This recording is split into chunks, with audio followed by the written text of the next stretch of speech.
Welcome back. Moving forward, in this lesson, I'm going to demonstrate how to create a Pareto chart on dual axis using SPSS. Of course, you can use Excel, but I'm going to use SPSS, which is a more professional software. You can download it free. Just search for IBM SPSS statistical data editor or download for free. You'll get to your IBM site and then you'll be able to download it. Okay. So here, I'm going to demonstrate just with some sample data how to create a Pareto chart. So I'm going to click on File, and then I'm going to go on Recently Used Data. So this is called the ice cream data, right? So the different flavors of ice cream that we have. And you can use any data.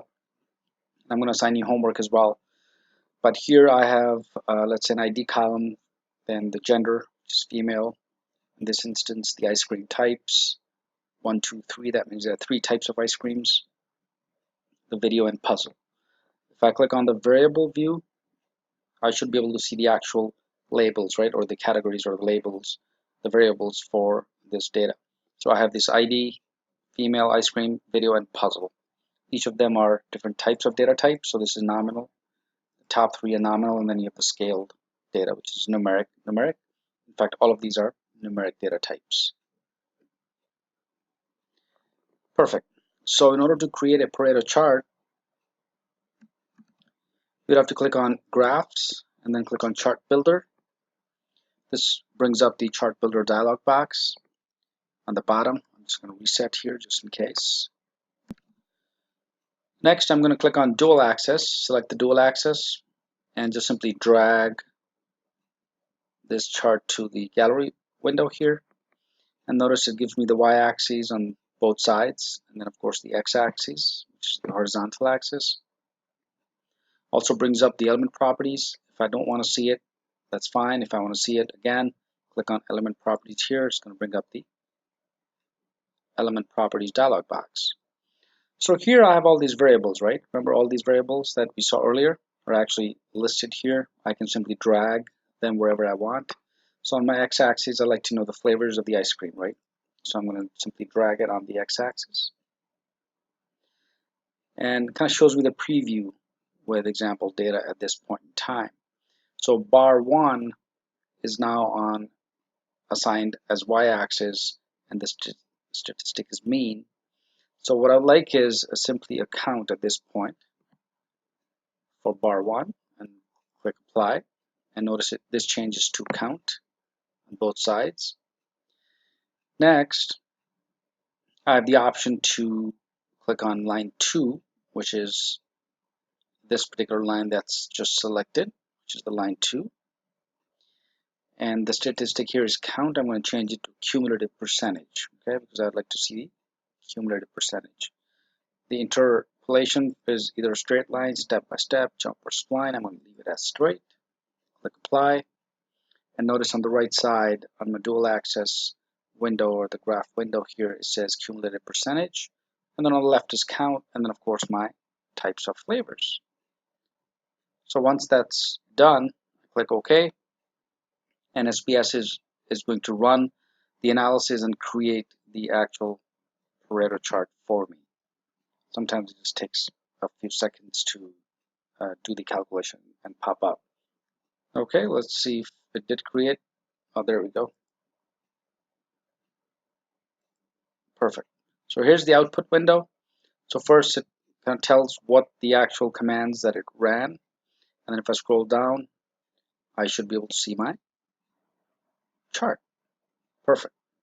And of course, dual axis, right? So I have count, cumulative percentage, and then the flavors of ice cream.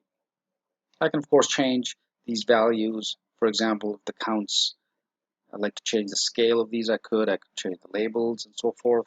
So let me in fact demonstrate quickly one, and then you can practice on the others. So I will just double click on this. This would bring up the chart editor window, and then I would again double click on this again to basically have the properties show up for this count. And notice how all of these counts are selected, and the properties window is here. I'll have to go to the scale tab, and here I can change the increments. For example, if I want increments of 2, the maximum of 22 I could do so, and depends. So based on your own data, you can then increment it. Since the data has 95 rows, right? So it can't be 22. I can go up to maybe 100, okay, with an increment of 2. So click on apply, and notice the count axis on the y-axis changes. So that way you can play with it. Similarly, you can double click on the bar itself. You can change the colors. You can sort these values. So right now it's vanilla, chocolate, and strawberry. So they're in ascending order. If you like to sort descending order, select descending, click apply, and it's going to do the descending order as well. And you can close this. So this is a good way to take a look at and use the SPSS. It's very professional, very powerful software. Of course, you can do this in Excel. But since you as a project manager or Lean Six Sigma manager would like to get into SPSS, I would recommend using this and learning this tool as well. With this tool, no matter what kind of data you collect, you can also run regression analysis, correlations, and all kinds of outputs. For instance, let me minimize this and actually show you what you can do with this. So you can, under the Analyze tab, notice you can do the regression analysis, log linear, classify, scale, the parametric test or non-parametric tests you can do. You can also do AMAS, which is another add-on to this, where you can actually run structural models if you really want to get complex. But for this data that you actually collect from within the organization, you can run various tests and do analysis. So that's why I would recommend using SPSS.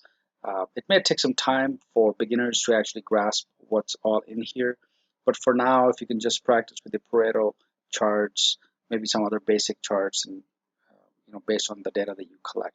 So practice with this. I hope this helps. If you have any questions, post them in the discussion area. And with this, let's move to the next lesson.